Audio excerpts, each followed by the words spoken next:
Sufficient time we have given. మేము తొందరపడి మేము ఎందుకు కన్నెర్రాయి మా ప్రభుత్వం పోయింది వీళ్ళు వచ్చింది అనేటువంటి ఒక పిచ్చి పిచ్చి అట్లా మేము చేయలే, అటువంటి వాడికి పోలే. ఇష్యూల మీద పోరాడుతున్నాం, ఒకే ఫీజు రియంబర్స్ మీద పోరాడుతున్నాం, ఇంకొకటి పోరాడుతున్నాం, రకరకాల భూదందాల మీద, దోపిడీ మీద, చెర్ల మీద పోరాడుతున్నాం, పార్టీ కొట్టాడుతున్నాం, తప్పదు కాబట్టి కొట్టాడుతున్నాం. ఇప్పుడు మొత్తం మొదటికే ముప్పొచ్చే పరిస్థితి ఉంది.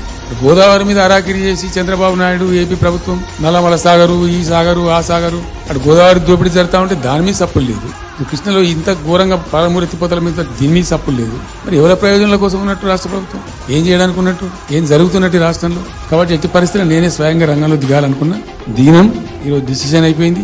2-3 రోజులలో, 2-3-4 రోజులలో, రాబోయే 3-4 days లో ఆయా జిల్లాల నాయకులతో సమావేశమై ఖచ్చితంగా చాలా పెద్ద ఎత్తున అక్కడ గ్రామానికి డప్పు కొడతాం, మొత్తం సభలు పెడతాం, కవులు, గాయకులు, కళాకారులు అందరినీ తట్టి లేపుతాం. ఈ పత్రికా విలేకరులను కూడా రిక్వెస్ట్ చేస్తాం, అక్కడ జరిగే అన్యాయాన్ని, ప్రజలకు జరిగేటువంటి అన్యాయాన్ని, జలదోపిని అరికట్టాలని కేంద్ర ప్రభుత్వం అవలంబిస్తున్న విధానాన్ని కూడా తప్పకుండా చేస్తాం. ఇన్ని రోజులు ఒక రకంగా పోయినాం, కానీ తప్పేటట్లేదు. ఇప్పుడు ఎవరితోనైనా సరే కొట్లాడతాం, తెలంగాణ కోసం భయపడం, యాందాకాని పోతాం, ఈ కొండ మీద గోపైనా సరే కొట్లాడతాం, తప్ప ఇడిచిపెట్టాం. ఇక్కడ ఏమి ముఖాలు చూసేది కానీ ఇంకోటి కానీ నైసిటీస్ ఏం లేవు. There is no necessity at all. Will fight, డెఫినెట్గా ఫైట్ చేస్తాం. ఎందుకంటే రక్షించుకోవాలి, రాష్ట్రం యొక్క హక్కులు రక్షించుకోవాలి, నీళ్లు రక్షించుకోవాలి, రాష్ట్ర ప్రజల ప్రయోజనాలు రక్షించుకోవాలి.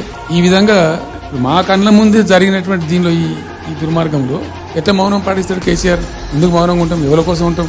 ఎందుకోసం ఉండాలి? కాబట్టి అరాకిరి ముచ్చట్లు కావు. ఇష్టం వచ్చినట్టు మాట్లాడి, ఇష్టం వచ్చినట్టు ఆల్తు ఫాల్తు కూతలు కూసి ఏదో చేస్తామంటే అది జరిగేది కాదు, జరగనీయం.